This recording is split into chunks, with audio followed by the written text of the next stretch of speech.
السلام علیکم ورحمۃ اللہ وبرکاتہ۔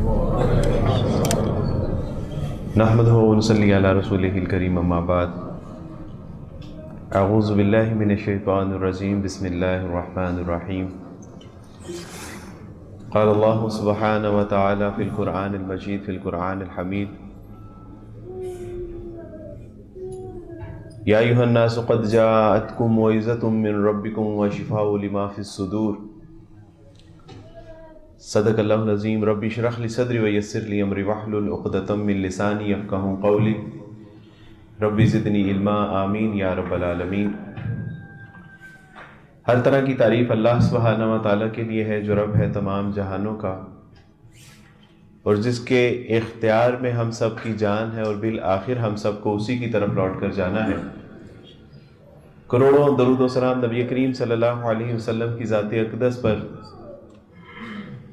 کہ جنہوں نے بٹکی ہوئی انسانیت کو ایک ایسا صراط مستقیم عطا کیا کہ جس پر چلنے کا انعام اللہ کے یہاں وسیع جنتیں ہیں۔ معزز حاضرین کرام، یہ میرے آپ کے ہم سب کے لیے ایک شکر کا مقام ہے کہ اللہ سبحانہ و تعالیٰ نے ہمیں ایک ایسا مہینہ عطا فرمایا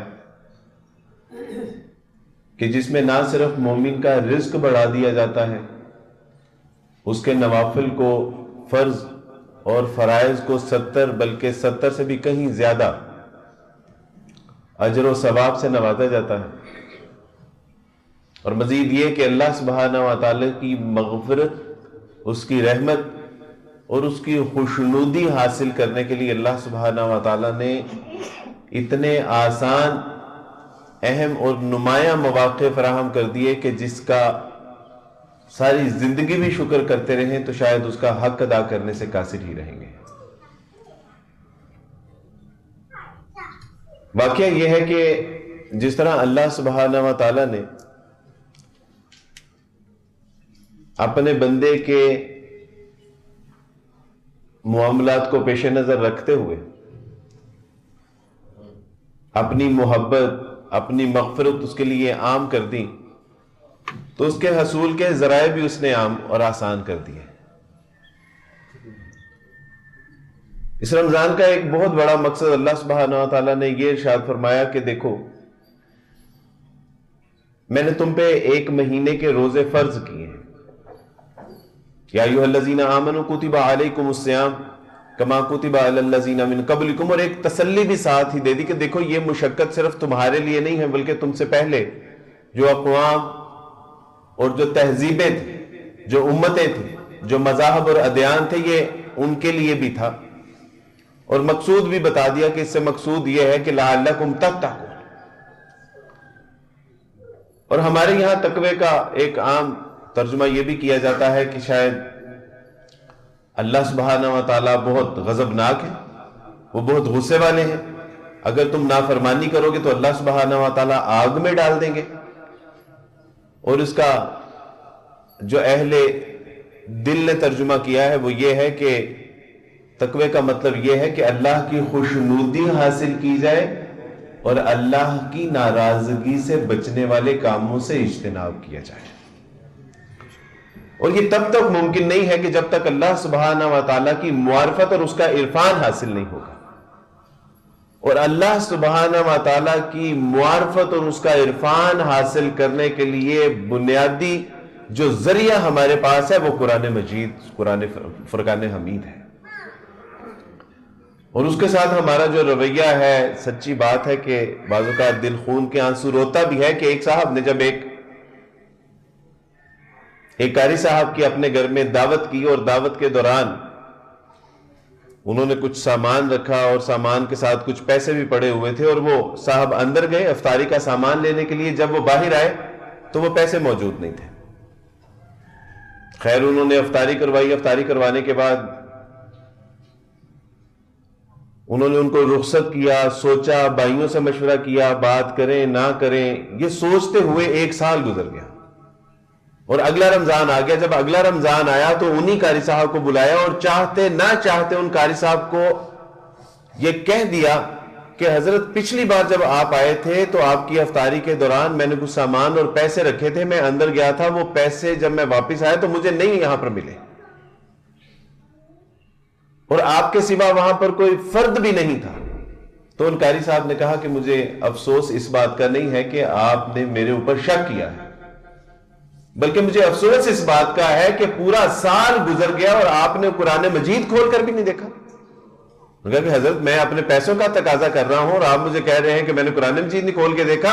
ان کے واقعہ یہ ہے کہ جب آپ وہ پیسے رکھ کے اندر گئے تھے، ہوا سے وہ پیسے اڑ رہے تھے، میں نے ان کو اکٹھا کر کے قرآن مجید میں رکھ دیا تھا کہ آپ مجھے رخصت کرنے کے بعد تلاوت کریں گے تو آپ کو پیسے مل جائیں گے۔ مجھے دکھ اس بات کا ہے کہ پورا سال گزر گیا لیکن آپ نے وہ قرآن مجید کھول کے دیکھنے کی زحمت بھی نہیں کی۔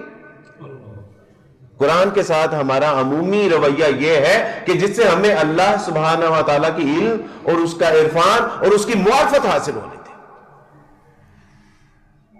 اور اس کے ساتھ ہمارا جو معاملہ ہے وہ یہ ہے۔ اور یہ کون سا قرآن ہے؟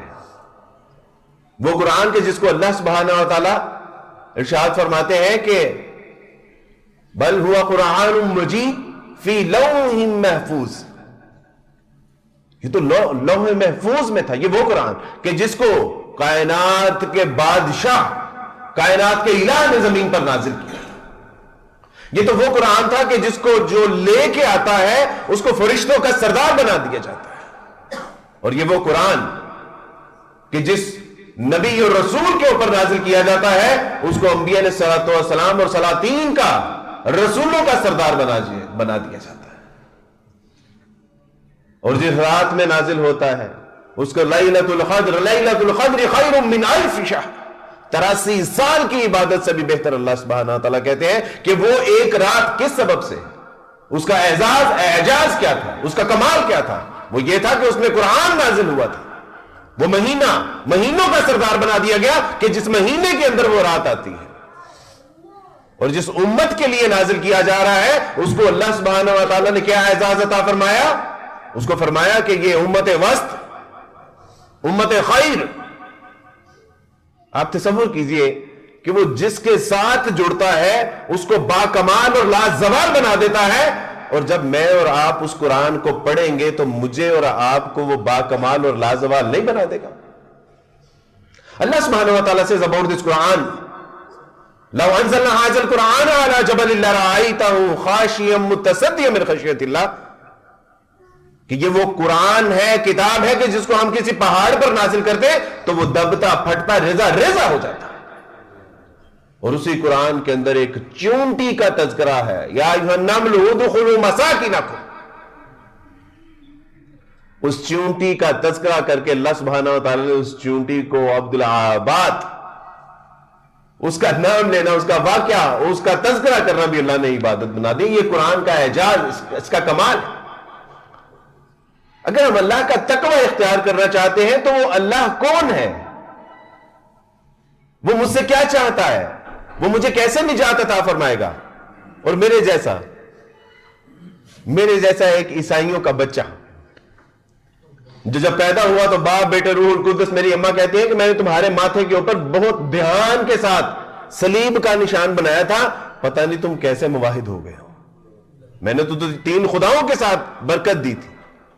اور جب وہ اس قرآن کو پڑھتا ہے، وہ اس قرآن میں غور و فکر کرتا ہے، وہ اس قرآن میں تدبر و تفکر کی اللہ کی توفیق سے جب اس کو توفیق ملتی ہے پڑھنے کی، سمجھنے کی، اس کو اللہ سبحانہ و تعالیٰ مسلمانوں کے مسجدوں کا ممبر عطا فرما دیتے ہیں۔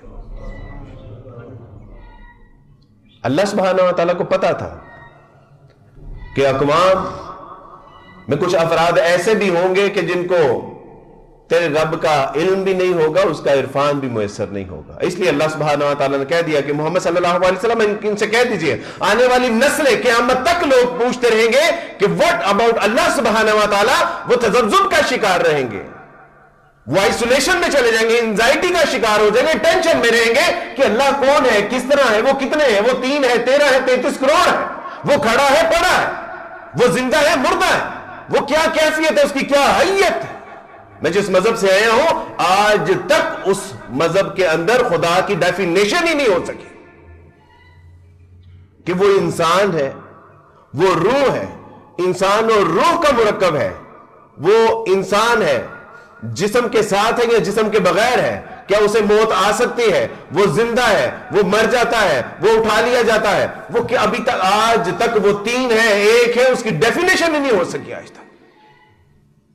اور آپ کو یاد رکھنا چاہیے کہ اس وقت پوری دنیا میں جو سب سے زیادہ میڈیسن بکنے والی ہے وہ ٹینشن کی ہے، اور ٹینشن کی میڈیسن اس لیے بکتی ہے کہ سب سے بیماری لوگوں میں زیادہ پائی جانے والی وہ ٹینشن کی ہے، اور جب لوگوں میں ٹینشن کی بیماری پائی جانے والی تو اس کی سب سے بڑی کاز یہ ہے کہ ہم اپنے خالق حقیقی، اپنے مالک حقیقی کو پہچانتے ہی نہیں ہیں۔ انسانیت خودکشی کا پھندا اپنے گلے میں ڈال کے کھڑی ہے کہ شادی بھی ہو گئی، انجوائمنٹ بھی کر لی، شراب ہپ ہاپ اور انجوائمنٹ بھی ہو گئی، انجوائمنٹ بھی ہو گئی، اور جو ہلا گلا کرنا تھا، بچے بھی ہو گئے، مر بھی گئے بچے، خود جو ہے وہ اولڈ ایج ہوم میں چلے گئے۔ اب وہ کہتے ہیں کہ زندگی کا کوئی مقصد نہیں ہے۔ وہ پھانسی کا پھندا اپنے گلے میں ڈال کے کھڑے ہیں، اور کیا ہی قریب ہے کہ وہ خودکشی کر لیں۔ کیوں اجتماعی طور پہ وہ خودکشی کر رہے ہیں؟ اس لیے کہ وہ اپنے مالک حقیقی، خالق حقیقی کو نہیں پہچانتے، اور اس کی دوا آپ کے پاس تھی، مسلمانوں کے پاس۔ وہ جاننا چاہتے تھے کہ خدا ایک ہے یا تین ہے، وہ پڑا ہے کہ کھڑا ہے، وہ 3 ہے یا 33 کروڑ ہے، وہ کیسا ہے، وہ کیا چاہتا ہے، ہم مریں گے ہمارے ساتھ کیا ہوگا؟ ان کو پتا نہیں ہے۔ وہ اسی ٹینشن میں، وہ اسی تذبذب کے شکار میں اپنے آپ کو تباہ کر رہے ہیں، ہلاک کر رہے ہیں، برباد کر رہے ہیں، اور اس کی دوا، اس کا علاج مسلمانوں کے پاس تھا، اور وہ یہ تھا، الا بذکر اللہ تطمئن القلوب۔ خبردار، دلوں کا اطمینان چاہتے ہو، سکون چاہتے ہو، راحت جا چاہتے ہو، اطمینان قلب میسر نہیں ہے، اور روحوں کے لیے بے چینی اور بے قراری ہے، کہاں ادھر ادھر؟ یہ نیند کی دوا میں اس کا علاج نہیں ہے۔ اس کا علاج الا بذکر اللہ تطمئن القلوب۔ اور الذکر کیا؟ کون سا ذکر؟ اللہ کی ضربیں، صبح و شام کے اذکار، یہ بھی ذکر ہے، لیکن الذکر اِنَّا نَحْنُ نَزَّلْنَا ذِکْرَ وَإِنَّا لَهُ لَحَافِظُونَ۔ بے شک اس قرآن کو ہم نے ہی نازل کیا ہے، اور ہم خود ہی اس کی حفاظت کرنے والے ہیں۔ یہ تھا وہ ذکر جو لوگوں کی ٹینشن، ان کی انزائٹی، ان کے ڈپریشن کا علاج تھا، یہ ذکر، کیونکہ وہ یہ اللہ کا عرفان بتاتا ہے، یہ بتاتا ہے کہ انسان تیرا کوئی خالق بھی ہے، تیرا کوئی مالک بھی ہے، تیرا کوئی رازق بھی ہے، تو ابس نہیں پیدا کیا گیا، تیرا ایک مقصد ہے۔ وَمَا خَلَقْتُ الْجِنَّ وَالْإِنسَ إِلَّا لِيَعْبُدُونَ۔ اور تو نے یہ سمجھ لیا کہ میں بے مقصد پیدا کیا گیا ہوں، میری زندگی کا کوئی مقصد نہیں ہے، میری زندگی کا کوئی گول نہیں ہے، میرا کوئی ڈریم نہیں ہے، میرا کوئی ویژن نہیں ہے، نہیں، بلکہ اللہ سبحانہ و تعالیٰ نے فرمایا وَمَا خَلَقْتُ الْجِنَّ وَالْإِنسَ إِلَّا لِيَعْبُدُونَ۔ ہم نے تو تجھے اپنی عبادت کے لیے پیدا کیا ہے، تیری زندگی کا تو مقصد اور کیا ہے نہیں۔ اگر ہم نے اٹھنا ہے تو رضا الہی کے لیے، بیٹھنا ہے تو رضا الہی کے لیے، کھانا ہے تو رضا الہی کے لیے، پلانا ہے تو رضا الہی کے لیے۔ آج دیکھیے یہ دیوانہ وار آپ کی مسجد اور مسجد کے لوگ، بھائی عبد الرب صاحب، دیوانہ وار سحریاں کیوں تقسیم کر رہے ہیں؟ اللہ کی خوشنودی، اور اللہ کی خوشنودی حاصل کرنا دس آلسو عبادت، یہ بھی عبادت۔ کسی کا کھانا، کسی کو کھانا کھلانا، کسی کو پانی پلانا، ننگے کو کپڑا پہنانا، بھوکے کو روٹی کھلانا، جاگتے ہوئے کو سلانا، یہ سب رضا الہی اور یہ عبادت ہے۔ اور اللہ سبحانہ و تعالیٰ سے زندہ قرآن وَمَا خَلَقْتُ الْجِنَّ وَالْإِنسَ إِلَّا لِيَعْبُدُونَ، اور یہ کون بتائے گا؟ یہ قرآن بتائے گا۔ Oh man, you want to know how about اللہ سبحانہ و تعالیٰ کون ہے؟ اللہ، آپ صلی اللہ علیہ وسلم کو فرما دیا کہ محمد صلی اللہ علیہ وسلم قیامت تک لوگ پوچھتے رہیں گے میرے بارے میں، قُلْ هُوَ اللَّهُ أَحَدٌ۔ کہہ دیجئے، انسانیت کے لوگوں کو کہہ دیجئے، اس کائنات کے لوگوں کو کہہ دیجئے، شرق و غرب کے لوگوں کو کہہ دیجئے، مشارق اور مغارب کے لوگوں سے کہہ دیجئے کہ اللہ ایک ہے، اور وہ تعداد کے حوالے سے ایک کی بات نہیں ہو رہی، بلکہ وہ اپنے معاملات، اپنے اختیارات، اپنی ربوبیت، اپنی الوہیت اور تمام صفات و کمالات میں وہ واحد و یکتا ہے، تنہا ہے، اکیلا ہے۔ یہ کون بتائے گا؟ یہ قرآن بتائے گا۔ اللہ الصمد، وہ بے نیاز ہے، تمام انسان نہیں بلکہ تمام زمین و آسمان میں جو مخلوق ہے وہ تمام کی تمام اس کی محتاج ہے، لیکن اللہ کسی کا محتاج نہیں ہے. وہ اپنے اختیارات میں، اپنے حسن و جمال میں وہ با کمال ہے، با جمال ہے. وہ کسی کا محتاج نہیں ہے، بلکہ ہر چیز اس کی محتاج ہے. یہ کہتے ہیں کہ وہ پیدا ہو گیا، اور اگر وہ اس سے کوئی پیدا ہوا ہے تو وہ بھی تو کسی سے پیدا ہوا ہوگا. لیکن اللہ سبحانہ و تعالی نے فرمایا کہ دیکھو ان سے کہہ دو لم یلد ولم یولد، نہ اس سے کوئی پیدا ہوا ہے اور نہ وہ کسی سے پیدا ہوا ہے. یہ تو دونوں کمزوری کی علامات ہے. اولاد تو ہوتی ہے اس لیے کہ میری آگے نسل چلے، بڑھاپے کا سہارا ہو، آنکھوں کی ٹھنڈک ہو، دل کا چین ہو، سینے کا قرار ہو. یہ تو اس لیے ہوتی ہے. اور پھر یہ کہ جو وراثت چھوڑ کے جا رہے ہو اس کا کوئی وارث بھی چاہیے کہ نہیں چاہیے. اور اللہ سبحانہ و تعالیٰ کی وراثت تقسیم ہوتی نہیں ہے، اس لیے اس کی اولاد بھی ممکن نہیں ہے.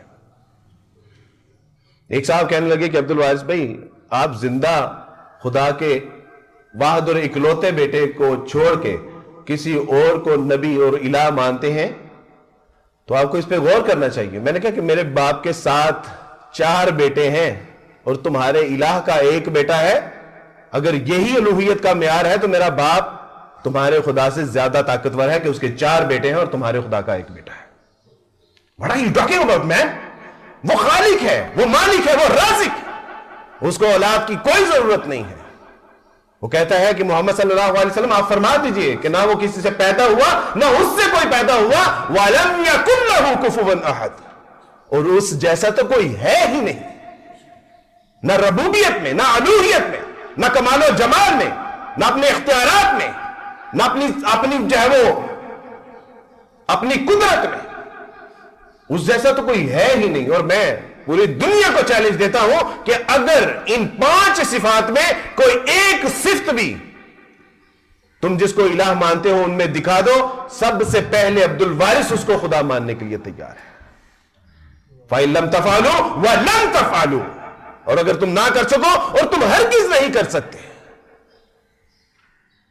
میرے دوستو بھائیو بزرگو، یہ قرآن میرے اللہ کا اتنا بڑا فضل کہ جس کو اللہ سبحانہ و تعالیٰ فرما رہے ہیں قَدْ جَاءَتْكُم مَوْعِظَةٌ مِّن رَبِّكُمْ وَشِفَاءٌ لِمَا فِي الصُّدُورِ. اے انسانوں، تمہارے پاس ایک ایسی بات آ گئی ہے کہ جو دلوں کو نرم کر دینے والی ہے، جو سینوں کے روگ اور بیماریوں کے لیے علاج ہے. ہدی و رحمہ، یہ ہدایت بھی اور رحمت بھی ہے کن لوگوں کے لیے؟ مومنین کے لیے، کہ یہ اپنے رب کا تعارف کرواتی ہے، اس سے ملواتی ہے، اس سے باتیں کرواتی ہے، اس کا علم و عرفان بڑھاتی ہے، تمہارے ایمان بڑھا دیتی ہے. یہ تو وہ کتاب کہ جس کو ہم نے محض کتاب سمجھا. یہ محض کتاب نہیں تھی، یہ تو میرے رب کا کلام، میرے رب کی باتیں تھی. کیا خوبصورت عربی کا ایک مقولہ ہے، ملوک الکلامی کلام الملوک. ہے اللہ، کاش کہ میں اس کا ویسا ترجمہ کر سکتا کہ جو جیسا اس کا حق ہے تو کلیجے پھٹ جاتے ہیں. Speech of the king is the king of speeches. کہ جو بادشاہوں کا کلام ہوتا ہے نا، یہ کلاموں کا بادشاہ ہوتا ہے. ہائے اللہ، بل ہوا قرآن مجید فی لوح محفوظ. یہ تو اللہ کی وہ باتیں، وہ کلام تھا کہ جو وہاں پر محفوظ ہے. تو عربی کا وہ مقولہ کہ یہ جو رب کی جو بادشاہ کا کلام ہوتا ہے، یہ کلاموں کا بادشاہ ہوتا ہے، جس کے بارے میں اللہ سبحانہ و تعالیٰ ارشاد فرمائے کہ اس کو پہاڑ پر نازل کرتے تو دبتا پھٹتا ریزہ ریزہ ہو جاتا، تاکہ انسان اس کو سمجھ سکے کہ تیرا رب تجھے بتانا کیا چاہتا ہے، سمجھانا کیا چاہتا ہے، دکھانا کیا چاہتا ہے. یہ وہ قرآن کہ جس کے بارے میں ایک بڑھیا بیچاری، بالکل اس سے کہیں مختلف ہمارا معاملہ نہیں ہے، کہ ایک بڑھیا مسجد کے باہر بیٹھ کے پیسے مانگ رہی تھی، اور پیسے مانگنے کے دوران وہ ایک بچے نے دیکھا، اس نے کہا کہ آپ احمد کی امی نہیں ہیں؟ اس نے کہا ہاں. اس نے کہا آپ مانگ کیوں رہی ہیں؟ احمد تو باہر گیا. اس نے کہا کہ بیٹا وہ باہر گیا، میں نے اس کو تنگ کرنا مناسب نہیں سمجھا، اکیلی ہوں، مانگ تانگ کے گزر بسر کر لیتی ہوں. تو اس نے کہا کہ احمد کوئی پیسے نہیں بھیجتا؟ کہا نہیں پیسے نہیں بھیجتا، لیکن ایک رنگین کاغذ بھیجتا ہے مجھے ہر مہینے، وہ میں اس کی نشانی سمجھ کے دیوار کے اوپر جو ہے وہ چسپا کر لیتی ہوں. تو کہا کہ آئیے مجھے دکھائیے. گھر گئے تو لاکھوں روپے کے چیک تھے کہ جو اس نے دیواروں کے اوپر چسپاں کیے ہوئے تھے بیٹی کی نشانی سمجھ کے، اس نے کہا کہ ماں جی یہ رنگین کاغذ نہیں ہے بلکہ یہ لاکھوں روپے کے چیک ہیں، آپ نے چونکہ اس کو پڑھا نہیں سمجھا نہیں اس لیے آپ نے محض اس کو کاغذ سمجھا، اللہ کا واسطہ ہے کروڑوں روپے آپ نے دیوار کے اوپر ضائع کر دیے۔ ہائے میرے اللہ، وہ قرآن کے جس کو اللہ سبحانہ و تعالیٰ نے قوموں کی ہدایت کے لیے مجھے اور آپ کو عطا فرمایا تھا، جو ذلت اور رسوائیوں سے نکالنے کے لیے مجھے اور آپ کو آیا تھا، جو میرے اور آپ کے ذمے تھا کہ خودکشی کے دہانے پہ کھڑی ہوئی انسانیت کو یہ قرآن مجید پہنچاتے، سناتے، ان کو دکھاتے، ان کو اس کے رب کا علم و عرفان ان کے گھروں تک پہنچاتے، ہم نے خود بھی اس سے اس طرح جو ہے وہ فائدہ نہ اٹھایا جس طرح کہ اس سے فائدہ اٹھانے کا حق تھا۔ اور کس اللہ کا کلام تھا وہ اس اللہ کا کلام تھا کہ جس اللہ کا عرفان حاصل کرنا ہمارے اوپر لازم تھا، جس کا تقوی اختیار کر رہا تھا، جو کہتا ہے یا ایھا الانسان ما غرک بربک الکریم، اوے میرے بندو، اوے کہاں جا رہے ہو؟ ماں کہتی ہے کہ پتر دیکھ تو میری نافرمانی بھی کرنا پہ ہے، میرے نہ جھگڑا بھی کرنا پہ ہے، کرو بھی جا رہے ہیں، آ جا نہیں تے دو جڑے پراٹھے ملتے ہیں نا کوئی نہیں ملنے، جڑے تلے انڈے تن ملتے ہیں نا کوئی نہیں ملنے، ٹھنڈا اور گرم دودھ ملتا ہے نا پتر کدھروں نہیں ملے گا، آجا۔ میرا اللہ سبحانہ و تعالیٰ تو ایک روایت ہے کہ اللہ 70 ماؤں سے زیادہ محبت کرتا ہے، یہ تو کوئی روایت نہیں ہے، لیکن بعض روایات سے پتا چلتا ہے کہ اللہ سبحانہ و تعالیٰ 70 نہیں 70,000 ماؤں سے بھی زیادہ محبت کرتا ہے، واللہ وہ کہہ رہے یا ایھا الانسان ما غرک بربک الکریم، اے انسان کہاں جا رہا ہے اپنے رب رحیم رب کریم کو چھوڑ کے، اوے لوٹ آ، اوے واپس آ جا، اوے کچھ نہیں ملے گا، اوے ذلت اور رسوائیاں ہی مقدر ہوں گی، اوے دہریت میں چلا جائے گا، اوے اللہ کو نہ مان کے پریشانی میں چلا جائے گا، ٹینشن میں چلا جائے گا، آئسولیشن میں چلا جائے گا، اوے کچھ نہیں ملے گا، بالآخر تجھ کو اللہ سبحانہ و تعالیٰ کی طرف لوٹ کر آنا پڑے گا۔ غلاف کعبہ پکڑ کے دعا کی جا رہی ہے، یا اللہ یا اللہ یا اللہ، آواز آتی ہے لا تقبل، کوئی قبولیت نہیں ہے، چلا جا یہاں سے۔ ایک شخص نے کہا کہ یہاں سے آواز آتی ہے کہ چلا جا، کوئی قبولیت نہیں ہے، چلا کیوں نہیں جاتا؟ کہتا میں چلا تو جاؤں، مجھے وہ دوسرا در بتا دے کہ جہاں اللہ سبحانہ و تعالیٰ کے سوا کوئی سنتا بھی ہے، اوے جاؤں تو پھر جاؤں کہاں پہ؟ یا ایھا الانسان ما غرک بربک الکریم، اوے چلے ہو کدھر جا رہے ہو؟ اور man where are you going? What are you looking here and there? اوے لوٹا اس سے پہلے کہ تجھے اللہ کی طرف لوٹا دیا جائے۔ وہ میرے اللہ کی محبت، میرا اللہ کیا چاہتا ہے۔ اور دیکھیے کہ جب قرآن پڑھیں گے تو پھر پتہ چلے گا کہ میرا اللہ سبحانہ و تعالیٰ اپنے بندوں سے کتنی محبت کرتا ہے۔ قل یا عبادی، یہاں تو P T I, people party, نون لیگ اور دیگر جماعتیں جب کہہ دینا کہ یہ ہمارا بندہ ہے تو سینہ پھولے نہیں سماتا۔ اور میرا اللہ کن کو کہہ رہا ہے؟ متقین کو، نمازیں پڑھنے والوں کو، خشیت اللہ اختیار کرنے والوں کو، زیادہ روزے رکھنے اور رکھانے والوں کو نہیں۔ قل یا عبادی، اے میرے نبی صلی اللہ علیہ وسلم کہہ دیجئے، قل یا عبادی الذی اسرفوا علی انفسہم، اوے ان لوگوں کو جنہوں نے اپنی جانوں پہ ظلم کر لیا، جو سیاکار ہیں، جو بدکار ہیں، جو شراب نوش نہیں شراب فروش بھی ہیں، جنہوں نے اللہ اور اس کے رسول صلی اللہ علیہ وسلم کی معصیت نہیں کی بلکہ سنتوں کو نالیوں کے اندر بہایا، اور جو دن رات اللہ سبحانہ و تعالیٰ کی نافرمانی تھکتے نہیں ہیں۔ عربی میں اعلیٰ جو ہوتا ہے نا، اس کو میں کیسے بتاؤں آپ کو کہ اعلیٰ کا کیا، یعنی انسان اپنے آپ پہ تمام گناہوں کا تار کون لپیٹ لے، اپنے سر کے بال سے لے کے ناخون تک اپنے آپ کو گناہوں میں لت پت کر لے۔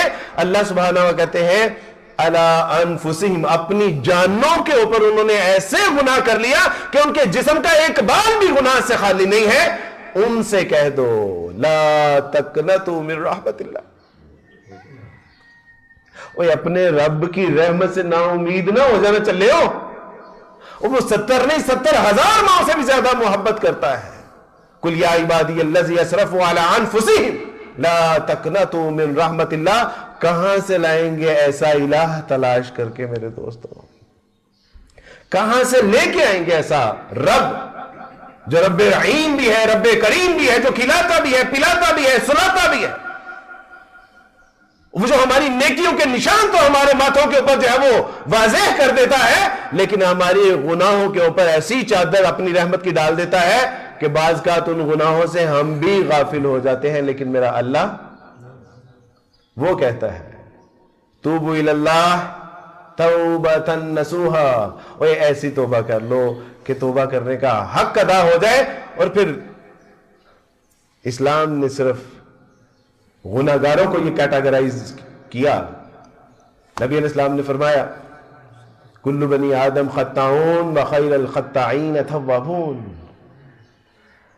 اور یہ تمام انسان گنہگار ہیں۔ رب رحیم رب کریم کا ارشاد ہے کہ تمام انسان گنہگار ہیں، لیکن اللہ کے نزدیک بہترین گنہگار وہ ہے کہ جو توبہ کرنے والا ہے، رجوع لانے والا ہے، اپنے گناہوں پہ شرمندہ ہونے والا ہے، اپنے گناہوں پہ نادم ہونے والا ہے، جو چپ کے رونے والا ہے۔ استاد جی فرمانے لگے کہ بیٹا دو آنکھیں ہوتی ہیں کہ جو تہجد کے وقت ایک رو رہی ہوتی ہے، ایک سو رہی ہوتی ہے، اور سونے والوں کے حصے میں خواب آتے ہیں اور رونے والوں کے حصے میں توبہ کے جواب آتے ہیں۔ فضائے بدر پیدا کر فرشتے تیری نصرت کو اتر سکتے ہیں گردوں سے، قطار اندر قطار اب بھی ہو جو براہیم کا ایمان پیدا، آ کر سکتی ہے انداز گلستہ پیدا۔ افلاک سے آتا ہے نالوں کا جواب آخر، اٹھتے ہیں حجاب آخر، کرتے ہیں خطاب آخر۔ فرمایا کہ سونے والوں کی آنکھوں پہ خواب آتے ہیں اور رونے والوں کی دعاؤں کے جواب آتے ہیں۔ یہ ہے میرا رب۔ اس رمضان میں ایک عہد کر لیجئے اپنے ساتھ میرے دوستوں بھائیوں سے، اور وہ عہد یہ ہے کہ اللہ سبحانہ و تعالیٰ جی، میں قرآن کو زیادہ نہیں پڑھ سکتا، اللہ تعالیٰ جی وقت ہی نہیں ہے، دکان ہے، مکان ہے، کاروبار ہے، خاندان ہے، اللہ تعالیٰ جی بس ایک آیت یا ایک رکوع پڑھ سکتا ہوں۔ لیکن دوستو اپنے اوپر لازم کر لیجئے کہ وہ جو ایک آیت یا ایک رکوع ہے نا، اس کو ترجمے اور تفسیر کے ساتھ پڑھ لیجئے۔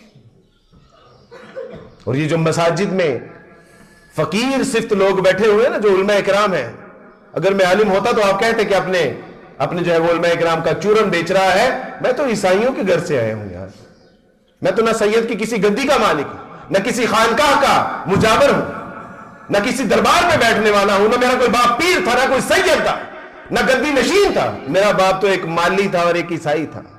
اللہ نے اسلام کی توفیق عطا فرمائی، اور آپ کو بتا رہا ہوں کہ یہ جو مساجد میں فقیر صفت بیٹھے، ٹوٹی پھوٹی پھٹی ہوئی صفوں کے اوپر بیٹھ کے جو قال اللہ وقال رسول صلی اللہ علیہ وسلم پڑھا رہے ہیں نا، اللہ سبحانہ و تعالیٰ کے حضور اس نعمت کا شکر ادا کیجئے، اس سے پہلے کہ یہ نعمت اللہ سبحانہ و تعالیٰ ہم سے چھین لے۔ ان علماء کرام کا وجود اس بات کی دلیل ہے کہ ہماری نسلیں گمراہ ہونے والی نہیں ہیں، یہ بچنے والی ہیں۔ اور جو ہمیں بتایا جاتا ہے کہ ساری دنیا چاند پہ چلی گئی ہے اور مولوی جو ہے وہ علی باتا پڑھا رہا ہے، میاں مولوی کا تو کام ہی علی باتا پڑھانا تھا، اس کا کام چاند پہ پہنچانا نہیں بلکہ سائنٹسٹ کا کام تھا چاند پہ پہنچانا، اور سائنٹسٹ پیدا کرنا یونیورسٹیوں کا کام تھا، اور یونیورسٹیوں کو بنانا ریاست اور سیاست کا کام تھا۔ آپ بتائیے کہ علماء کرام نے کبھی مساجد میں اذانیں لیٹ دی، تراویح کی نماز لیٹ پڑھائی ہو، آپ کے جنازوں میں نہ پہنچا ہو، بچوں کے نکاح نہ پڑھائے ہو، بچوں کو سوارا نہ پڑھایا ہو، طہارت کے مسائل نہ سکھائے ہو، نماز نہ سکھائی ہو، کوئی ایک مسئلہ بتا دیجئے کہ مولوی نے اس میں غفلت برتی ہے؟ مولوی اپنا کام بالکل امانت داری کے ساتھ کر رہا ہے۔ کہتے ہیں کہ بغداد کے اوپر جو ہے وہ جب فوجوں نے چڑھائی کی تو مولوی صاحب اس مسئلے میں جو ہے وہ الجھے ہوئے تھے کہ کوا حلال ہے کہ حرام۔ مولوی کا تو کام ہی حلت اور حرمت بیان کر رہا ہے، سرحدوں کی حفاظت کرنا فوجوں کا کام تھا، مولویوں کا کام نہیں تھا۔ کہتے ہیں کہ چاند پہ چلے گئے، مولوی نے یہ بتایا کہ چاند کا خالق مالک کون ہے، مولوی نے بتایا کہ چاند کے 2 ٹکڑے کس نے کیے تھے، اس تک پہنچانا سائنٹسٹ کا کام تھا، ہمارا کام نہیں تھا۔ اس لیے ان کی قدر کیجئے اور عہد کیجئے کہ اللہ سبحانہ و تعالیٰ جی ایک آیت یا ایک رکوع پڑھیں گے اور اس کو سمجھ کے پڑھیں گے، تفسیر سے پڑھیں گے، علماء کرام کی زیر نگرانی ان کی سرپرستی میں پڑھیں گے۔ یہی قرآن اللہ سبحانہ و تعالیٰ آپ کی نسلوں میں برکت کا باعث بنا دیں گے۔ اگر تقوی اختیار کرنا ہے تو روٹ قرآن ہی ہوگا۔ اللہ کی محبت سمجھنا چاہتے ہیں، اللہ کا عرفان، اللہ کی معرفت حاصل کرنا چاہتے ہیں تو یہ قرآن۔ اور آخری بات، عمر فاروق رضی اللہ تعالیٰ عنہ مدینہ سے باہر نکل کے گئے تو مکہ کی سرحد سے باہر نکل کے ایک صحابی عبد الحارث نے ان کا جو گورنر بھی تھے ان کا استقبال کرنے کے لیے باہر آئے، تو جب وہ تو کہا کہ ابن ابزی کے حوالے، تو کہا کہ ابن ابزی کوئی غیر معروف سا نام ہے، کہا کہ امیر المومنین ہمارے غلاموں میں سے ایک غلام ہے، کہا کہ تیرا ستیہ ناس ہو، اپنی قوم کو ایک غلام کے حوالے کرایا ہے، کہا کہ امیر المومنین وہ غلام قرآن بہت اچھا پڑھتا ہے، سمجھتا ہے، تدبر و تفکر کرنے والا ہے، اس کے مسائل سے آشنا ہے، تو کہا کہ تیرے رسول صلی اللہ علیہ وسلم نے سچ کہا تھا، ان اللہ یرفع بہذا الکتاب اقواما ویضع بہ الآخرین، کہ بے شک اللہ سبحانہ و تعالیٰ اس قرآن کے ذریعے سے قوموں کو عروج بھی عطا فرمائے گا اور ذلیل و رسوا بھی کر کے رکھ دے گا۔ ایک صاحب کہنے لگے کہ عبدالوارث بھائی یہ قرآن ذلیل بھی کر دیتا ہے اور عزت بھی عطا فرماتا ہے، وَيُذِلُّ بِهِ كَثِيرًا وَيَهْدِ بِهِ كَثِيرًا، تو میں نے کہا کہ اس کے آگے ہی اللہ سبحانہ و تعالیٰ نے فرما دیا کہ ضلالت ان لوگوں کے لیے ہے کہ جو فاسق، وَمَا يُذِلُّ بِهِ إِلَّا الْفَاسِقِينَ، اور یہ ان لوگوں کے لیے ذلت اور رسوائی کا سبب بنتا ہے کہ جو فسق و فجور کرنے والے ہیں، جو اللہ کو پہچان کے بھی اس کو نظر انداز کرتے ہیں، جو اس کی معرفت، اس کا علم حاصل ہو جانے کے باوجود اس کی آیتوں کا انکار کرتے ہیں، اور جو اس کے ذریعے سے ہدایت کا سبب اور ذریعہ بنائے جاتے ہیں، اس کے بارے میں اللہ سبحانہ و تعالی نے فرما دیا الف لام میم ذالک الکتاب لا ریب فیہ ھدی للمتقین، یہ متقین لوگوں کے لیے ہدایت اور واضح راستہ دکھا دینے والی کتاب ہے۔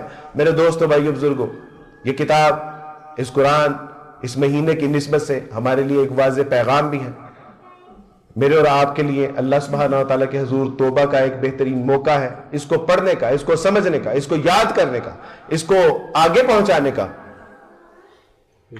ایک خوبصورت موقع ہے۔ اس رمضان میں اللہ سبحانہ و تعالیٰ سے عہد و وفا کر لیجئے کہ اللہ سبحانہ و تعالیٰ جی اس قرآن کو میرے لیے اور دیگر اقوام کے لیے ہدایت کا ذریعہ بنا کر اگر بھیجا ہے تو اس قرآن کا حق ادا کرنے کی توفیق بھی عطا فرما دیجئے۔ اللہ سبحانہ و تعالیٰ سے دعا ہے کہ اللہ سبحانہ و تعالیٰ جو بات کی ہے مجھے بھی اس پہ عمل کرنے کی توفیق عطا فرمائے، اور آپ تمام احباب کو بھی اللہ سبحانہ و تعالیٰ مجھے آپ کو دنیا اور آخرت کی کامیابی اور کامرانیوں سے ہمکنار فرمائے۔ اللہ اس قرآن کا حق ادا کرنے کی توفیق عطا فرمائے، اللہ اس کی تلاوت ویسی کرنے کی توفیق عطا فرمائے کہ جیسے اس کو مطلوب ہے، محبوب ہے، مقصود ہے۔ وآخر دعوانا ان الحمدللہ رب العالمین۔